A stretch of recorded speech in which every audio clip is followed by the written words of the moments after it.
Hello, and welcome to the Power of Perspective podcast. I'm Jess Ridout, Head of Data and Digital Consulting at BAE Systems Digital Intelligence. Today, we're going to be talking about socioeconomic diversity in the workplace and specifically within the tech industry. Trying to increase diversity in the tech industry is not a new thing, but previously focus has mostly been on gender and ethnicity as examples. Clearly, those are obviously important, but it's imperative that we keep exploring how we can ensure workforces are representative of the entire population and inclusive. That's why I'm excited to be here today with Katy Hampshire, Director of Programmes at the Sutton Trust, a charity dedicated to increasing social mobility. We'll talk about why social mobility and socioeconomic diversity is important, what organisations can do to support it, and what can be done to increase social mobility. Katy, welcome. Hi. Katy, can you tell us a bit about yourself and the Sutton Trust? Absolutely. So I'm Katy Hampshire. I'm the Director of Programmes at the Sutton Trust. And for those that don't know us, the Sutton Trust is a charity dedicated to social mobility. What we are passionate about is making sure that your background doesn't really determine kind of where you can go and ensuring that all young people can achieve their potential and to improve social mobility in the UK as a whole. We think that's the right thing to do for both the economy and for individuals and the population at large. Brilliant. And can we talk about what it means when we say social mobility, socioeconomic diversity, and if someone's coming from a lower socioeconomic background, what does that actually mean? And could you give us some examples? Yeah, absolutely. And I guess what's really interesting to be here, Jess, is this is a bit of a different kind of podcast for you guys, right? Because we're talking about the workforce and all the people that sit behind all the amazing technology that people like BAE Systems provide. And that's something I'm very passionate about. For us, social mobility is to ensure that all people can kind of achieve their potential and thrive, no matter what background. So not determined by their parental occupation, not determined about the kind of school that they went to or the area that they grow up in. And social mobility can kind of be measured in different ways. Generally, that's probably measured in earnings, occupation, whether you've gone and had a degree or something like that. Not to say that things like happiness, etc. aren't important, but that's probably how we would measure it, to say we would like to see more social mobility through the UK that makes the best of the talent of everybody here. In terms of socioeconomic diversity in the workplace, this is to, exactly as you were talking about in your introduction, this is to ensure that the workforce as a whole is representative of the population at large, right? Again, that's the same kind of measures that might be used to look at that from a socioeconomic point of view. So you have things like parental occupation, when somebody was at age 14, that might show that, or parental income. And what we really would like is to see industries that make the most of talent that is absolutely everywhere. And I see that day to day in terms of the young people that I get to talk to. And if we do so, we think that has a really great impact for both the UK economy and for individual organisations as well. So hopefully that gives you a bit of background. Yeah, definitely. Thank you. And you mentioned the UK economy there. How does this affect the UK economy? So at the moment, the UK sits sort of second from bottom in terms of social mobility within the G10. So that's not great, not something that we'd want to be proud of within this. And on a bottom line basis, what this means is that we're actually losing out in terms of GDP as a country. So we've done some research where we think that if the UK was to improve just to being like kind of the European average, and that's the average, not the best, we'd be adding about 2 to 7% of GDP per annum for the UK. And in terms of money, that's about 100 billion a year. So this has a real impact in terms of productivity and for the UK to kind of thrive into the future. Not just, and my passion is about young people and, you know, enabling them to thrive, but not just that, there really is an economic case for this as well. Yeah. And are there any sectors that are doing particularly well in increasing their socioeconomic diversity within the UK, and what benefits are they seeing from those from increasing their socioeconomic diversity? So, you know, as you said again in the introduction, many different organisations have looked at diversity in different ways, often starting with kind of gender, potentially ethnicity. And socioeconomic diversity is something that many corporates are sort of waking up to in terms of thinking about where their talent's coming from and the potential barriers to people accessing and progressing through different sectors. I'd say we're on a journey. There are sectors that have done more and are sort of slightly further along this journey. We had some seminal pieces come out sort of, a decade to 15 years ago that identified law, for example, as a particular sector that wasn't particularly socioeconomically diverse. And over that period, the law sector has done quite a lot in terms of different initiatives to try to improve that. Alongside my day job, I actually sit on as a director of Prime, which is a collection of law firms trying to change like socioeconomic diversity in the law sectors. And what they've really tried to do there is tackle the access end in terms of ensuring there's like work experience opportunities, for an example of one thing you can do to change that. They've then gone further and there is progress being made, but I say we're probably on a journey with most sectors. Unfortunately, tech is behind, right? So, there was a report that came out last year from Tech Talent Charter that showed that only 9% of the tech workforce are from a lower socioeconomic background. That compares to finance, which is about 29%. That's quite a difference. Law, which is about 23%. And then the working population at large is about 39%. So that's into a range of jobs. So we wouldn't necessarily expect it to be 39%, but so you can see the kind of difference there with different sectors. Of course, yeah. And you mentioned the research report there. Does it tell us why it's so low specifically within the tech industry? Is there any research or findings into that? So there's a few things that we think are kind of coming into play here. And look, if we were to zoom out about the economy as at a whole in terms of like why is the UK where it is, and then I'll focus back in on tech. There's something here about inequality. There's something here about, therefore, naturally how people kind of protect their privilege coming through. There's something about our education system. And, we've got plenty of research reports that would show that people from lower income backgrounds are ending with GCSEs lower than more affluent peers. So there's something in our education system here. And those kind of come together. If we're to focus in on the workplace, there's a number of barriers that don't just exist in tech, but I'll come back to people from lower income backgrounds in accessing them. One which is relevant to tech, I think, is just understanding what this is as a career, what the options are within this career and how to get there. If you are from a more lower income background that may not have role models or other in your life that enable you to see what tech is like, this is quite a challenging sector to understand, actually in a way that something like law might not be, right?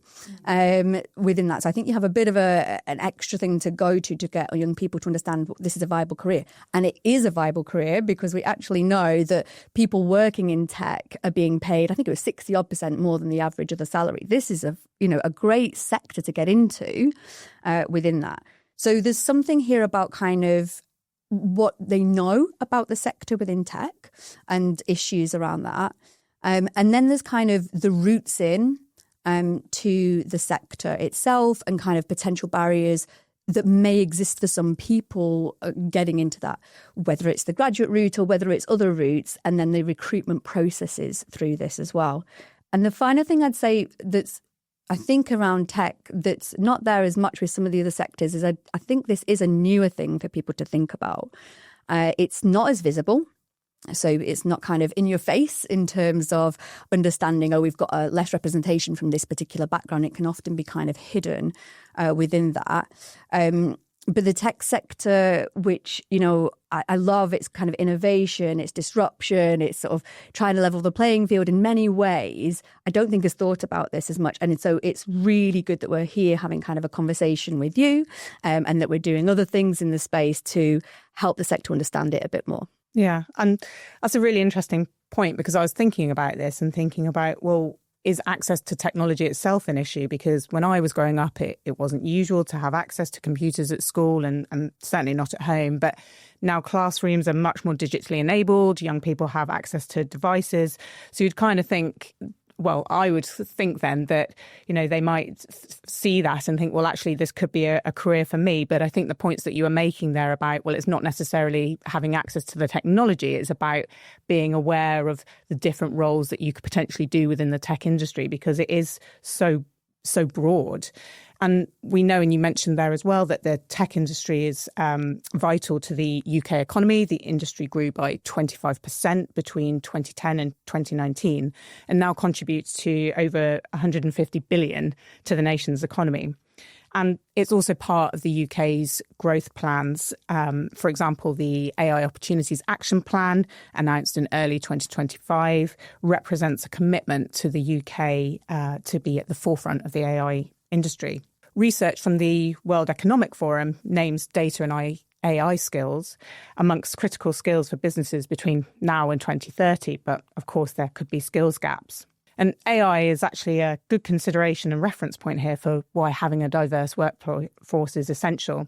Because AI systems are only as good as the data they're trained on and the minds that create them. And without those diverse perspectives, AI can unintentionally create biases, exacerbating existing inequalities, which is why having people from different life experiences and perspectives is key when developing technology such as those AI models. Yeah. And I see you share my passion on that. Yeah. Which is great because, when I think about, people like BAE Systems and what you're doing, I would love to make sure that you're kind of pulling talent from all parts of society, that you have that diversity of thought, thinking behind it, etc. And it's really great that, that is something that's on your agenda. Can you tell us about how the work that the Sutton Trust is doing is helping drive that increasing diversity in the tech industry? Yeah, so the Sutton Trust does a number of things. I talked a little bit about what we are as a charity in terms of our passion and our mission. But in terms of how we do that, there's a few ways of doing it. So I'm Director of Programmes, which means that I sit across all the stuff that we do with young people. And within that, what we're doing is we're creating programmes that enable people to explore sectors, to be taught information about how to get into them, what it looks like in those, the pathways through, etc. And also, by and large, there still is kind of a degree route through into many of those sectors. So it's helping them get into kind of top universities across the country, which the sector pulls from in terms of its intake. So we've got a particular programme right now on tech, which, we recognise as a sector that the young people we work with, and let me just pull back for a second in terms of the young people we work with. The young people that we work with are in kind of low socioeconomic backgrounds. And that for us means that maybe they were eligible for free school meals whilst they were at school and they're living in an area of disadvantage, and there's kind of measures around that, such as the indices of multiple deprivation in terms of areas and kind of school they go to.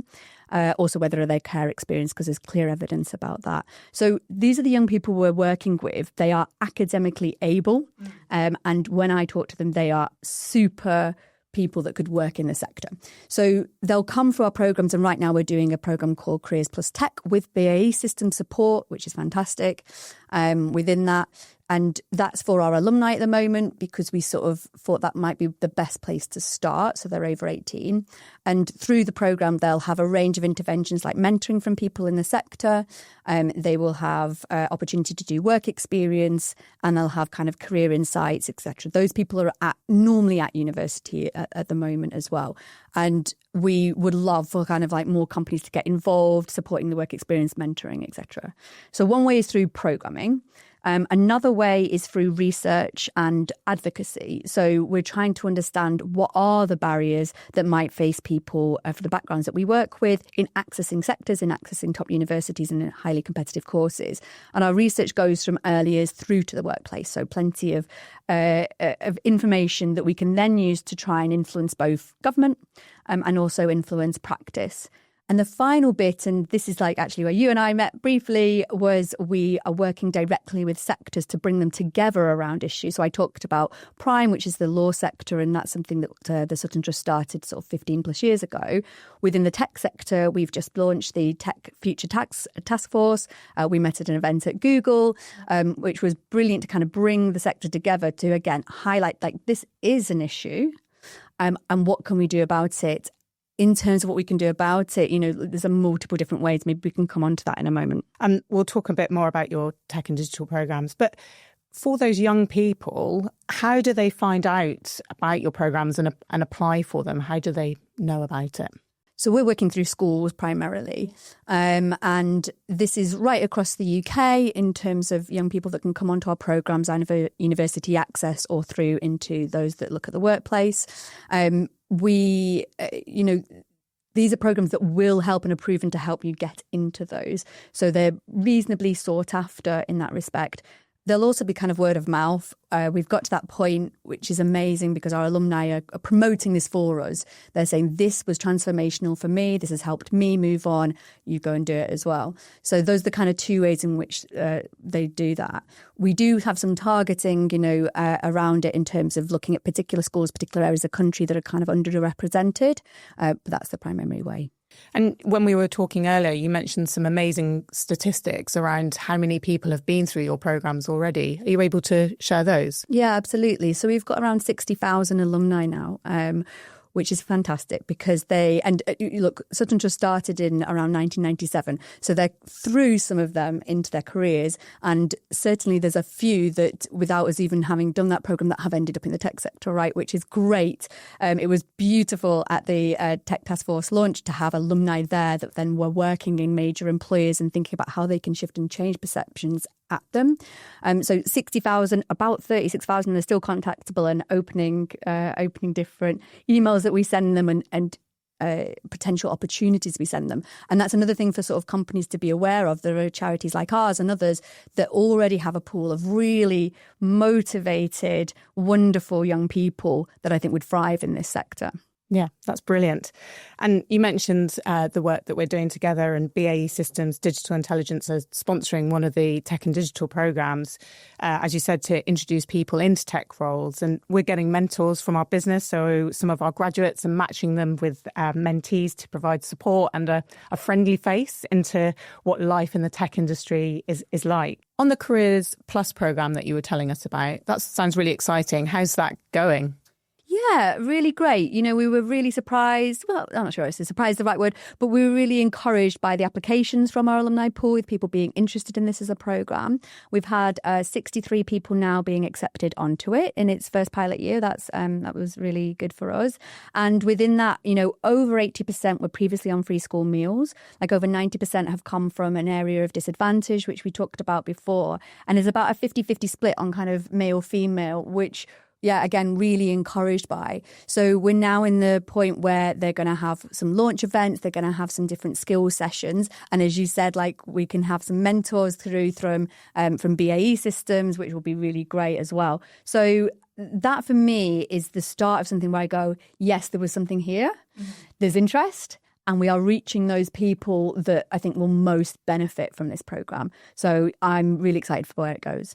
And from a BAE Systems perspective, we're committed to a diverse workforce, making opportunities, supporting organisations like the Sutton Trust to give people chances. And from a personal perspective, I think it's so important to give organisations like us visibility and access to a wider talent pool, because otherwise we'll just keep hiring people that look and sound like us. And that's not conducive to building a diverse workforce, creating inclusive environments. And all of this is part of just creating a good place to work and for those people and culture missions. So I think it's really important and great that we're having this chat today. So we talked a little bit about what organisations can do, but can you expand on that point about what organisations can do to improve social mobility? Absolutely. So there's an employer's best practice guide that the Sutton Trust put out a number of years ago. And there's also things like the Social Mobility Foundation's index that give you some guidance. So there's frameworks here in place. And there are other organisations in different sectors that have kind of really latched onto those. There's sort of 4 key things that we would talk about employers being able to do. There's data and measurement. Maybe we can come back to that one. There's sort of outreach. So actually, we said before, it's important for young people, particularly in tech, to understand kind of what is the range of roles. My understanding here, and I'm not in the tech sector, is that there is a huge range of roles in tech, and there is organisations that are very tech orientated, and then there's almost every organisation that has some sort of tech employee or tech employee workforce, some more than others. So role models and going out into schools, into kind of younger age groups for them to understand what is this is super important in terms of outreach. Programs like ours help do that, but there's plenty of others going to schools as well. And then you've got kind of the recruitment processes and thinking about what that looks like for your organisation and what potential barriers might you be putting in place that don't need to be there. Sometimes that's, around, grade requirements. perhaps the role requires it, perhaps it doesn't. I mean, but actually thinking about that is useful. Sort of contextualizing where in person's coming from and thinking about the potential that they have rather than necessarily having the perfect product already, and seeing what you can teach them along the way, opening up work experience and other opportunities for people. And then there's progression and retention, and looking at kind of what happens to people when they come into the sector, what potentially unconscious biases or cultural norms might exist in an organisation that should be challenged a little. You know, if we were thinking about law, perhaps, as another one. This is often said, but, you know, things like just talking about skiing holidays or other things that may be completely the norm for some people might not be for others. And that's maybe just about getting curious about your colleagues and sort of not assuming things is what I would say. So it's those 4 different areas that employers can do something about. Yeah, and I think that's a really good point about almost organisationally knowing what your unconscious biases are and trying to be more conscious and aware of them so that you are creating that inclusive place for people. How should companies then support the Sutton Trust with their goals? Number of different ways. So getting involved in initiatives like the Tech Task Force is one way. It's trying to provide spaces for tech organisations or, as I said, organisations with large tech workforces to come together to think about how best to tackle across those 4 different areas within the tech sector. You know, we've got... there's models out there, there's frameworks out there that have been used successfully by others, but it's sharing best practice and thinking about how that relates into tech. So definitely, please, you know, get involved in those. The others is supporting our programs. You know, we're reaching out with young people. I love working with them. They're great. And so it's helping to provide work experience, placements, mentoring, career insights that we can give to them to give them an open kind of view about how do we get in. We always need funding. We're a charity, so I would be remiss if I wasn't to say that we could also be supported in that way. But this is therefore making sure that it supports an organisation to think about how can you best work with us. Okay. And you mentioned before about capturing and measuring data. Does the Sutton Trust have a view on when's best to capture and measure that data around social mobility? So we would say to be measuring right from the start so that you understand, you know, ideally, who's applying, who's coming through, who's progressing through your organisation in the same way that you might measure another diversity characteristic. And that is to enable, and, you know, this is the tech sector, so you know data, but this is to enable you to understand and identify where are their gaps, where are their challenges, where are there potential barriers in place that you can think about what the solution might be to that. If you do not measure, you do not know. Right. So we would ideally say to go throughout. And as a little charity, we actually do that ourselves. Right. So it's all about kind of in the framing. And as I said, there's frameworks out there about what kind of questions you can ask and how to put that into place. Has there been any resistance to measuring and capturing this type of data? So this is unknown in some respects. Right. And as I said, sometimes this is a more hidden characteristic potentially.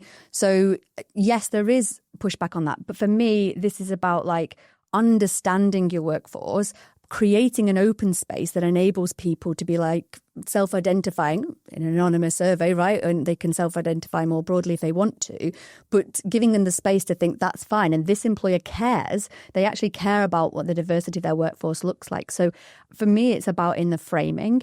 It's about, if you can, getting some kind of more senior people, if they're willing to share their story, and there are senior people sitting up there, they might be in the minority, but sitting up there to talk about their background, that might open that up for others to feel confident as well in that.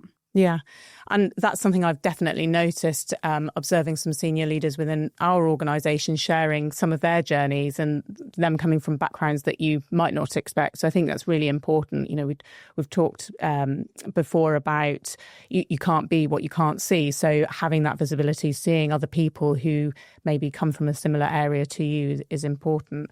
And on the point about capturing and measuring data, being head of data, those kind of concerns around capture, retention, quality, always close to my heart. And looking ahead, we continue to see the advancement of technology, society evolves.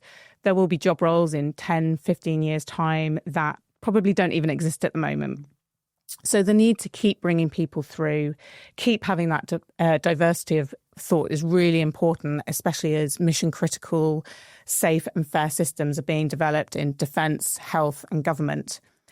What do you see as the future for the Sutton Trust? How might it evolve, or does it even need to? Some of this stuff takes a bit of time, right? Especially when you're looking to shift within sectors or society and enabling people to come up towards more senior roles of influence. I love the fact that some of our alumni who are not yet at senior levels, but are making waves in their own organisations because they're setting up networks, etc. I love that. That's absolutely fantastic. But you also do want to get people kind of going through towards more senior positions. So some of this will take time. And that means that, you know, embarking on this with the tech sector, we know that we're not going, this is going to be solved in 3 years' time or whatever like that. There will be needs for programmatic interventions like ours to continue to tackle this, to bring through and support young people alongside employers and universities, or whichever route. We've not yet touched on degree apprenticeships. Maybe we can pull back to that in a moment. That for me sets out the next kind of 5 to 10 years, as it were, a need for some sort of programming to enable young people to work within the system as it stands. On the other side, what you want to do is shift the system a bit. Mm-hmm. And that's where our research policy and some things like the sector-based networks are. And so you want to kind of shift and adjust within those. And as a sector does, then you can think about like the programmatic element of that and what might need to change around the programmatic element of that. So I think, you know, we have ambitious targets at the Sutton Trust to impact policy, to see change for the UK as a whole and for individual sectors like tech within that. But I don't think we think it's a sort of tomorrow job. This is going to take a bit of time. It's going to take partnership. And I think that's something that I really value within the Sutton Trust is the partnerships we put in place, whether it's with employers such as yourselves, whether it's with universities, whether it's with other third sector organisations, because this is going to only be done kind of together. And I think that partnership model that you mentioned there is quite interesting. And you also mentioned about how some of your alumni, they're not quite at that senior position yet, but maybe that's what organisations that like ourselves that are working with you currently should be thinking about now to help develop those people that have been through your programs. They are now in the tech industry, but how do they get to those more senior leadership positions? Because we know that people quite often take themselves out of the running for opportunities because they're not sure that it's suitable for them, or they feel like they haven't quite got the qualifications. But actually quite active mentoring and having those allies and sponsors can help push people forward for things that they may not have considered for themselves. Absolutely. And that kind of progression, retention stream of those different things that organisation could do, that sort of mentoring, sponsorship is one of the key things that we think would be helpful there. Yeah. And you mentioned about degree apprenticeships there. I think those are going to be quite interesting as the technology industry develops. And I previously mentioned about how some of the roles that will exist in the tech industry, they probably haven't even been agreed yet, or we don't know what they are. So I see things like those degree apprenticeships as kind of probably avenues for young people to come through on those. Is that something that the Sutton Trust also supports? It is. So we absolutely see alternative routes, vocational routes, as an important part of social mobility. And degree apprenticeships or higher level apprenticeships is one that we'd really be pro. The only thing that we would be mindful of, and that I'd say to any employer, is if you're putting in place alternative routes through like degree apprenticeships, you just still need to be looking at who are they attracting and what potential barriers are you putting in place. So, we've also done research that would show that people coming through the degree apprenticeship route into top employers, such as yourselves, there's even less diversity from a socioeconomic background than there is into degree routes. So please do them, but please be mindful of kind of who is accessing them within that. And at the Sutton Trust, we've got a programme in place to support people through into degree apprenticeships. At the moment, that's in law, finance and engineering. Tech would be another one that we'd be up for adding. With us on things like degree apprenticeships, there is a bit about supply and demand. So plenty of young people actually would love to go through this route. There needs to be enough supply from the sector. So I think as the sector kind of embraces that more, we would love to kind of work with you to think about how do we ensure that that brings through people that we're working with as well. Okay, brilliant. And to your point about being aware of the access routes, it's having that awareness, not just for university applications, but all the different types of applications you're having from people, just being really mindful of what potential barriers you could inadvertently putting in place, measuring the types of people that are coming through, all of that good stuff. Absolutely. Brilliant. And you shared that you were off to something after this. Can you tell the listeners where you're going next? Yeah, and that's brought us a beam, hasn't it? So I'm going up to Leeds to see our Alumni Leadership Board. Our Alumni Leadership Board come from the range of different programmes. So some of them have been on our summer schools, some of them have been on our digital-only programme, some have been on our Pathways programmes. And they help us think about how we're supporting the rest of our alumni. So there's 17 of them. I think 13 are there this weekend. They help us advocate for our work. They are our best advocates in that respect. And they help us think about like how we're adapting our programming or bringing in the voice of people who have experienced this to what we do. So we're very excited about that. We have them, there's some of them at university, some of them are in the workplace now. There's one who's, I think, in like kind of software engineering, which is sort of within tech, but quite. And the other bit that we've got is we've got somebody coming in to talk to our team soon, who's one of our alumni from quite a way back, 2004, who came through our summer schools and who is sort of trying to disrupt within the financial wealth place through tech. And he is a bit further on in his career, and you see that and you see some of the other people and you go, absolutely, because this is, as you say, bringing in that diverse talent that thinks about things perhaps in a different way, or that can work with other people to bring that perspective. And I would love to see that within the sector. I think it's a sector that could embrace this and embrace it well. So, yeah, that's what I'd like to see. Yeah, that's really exciting. And I can see how excited you are about going to that.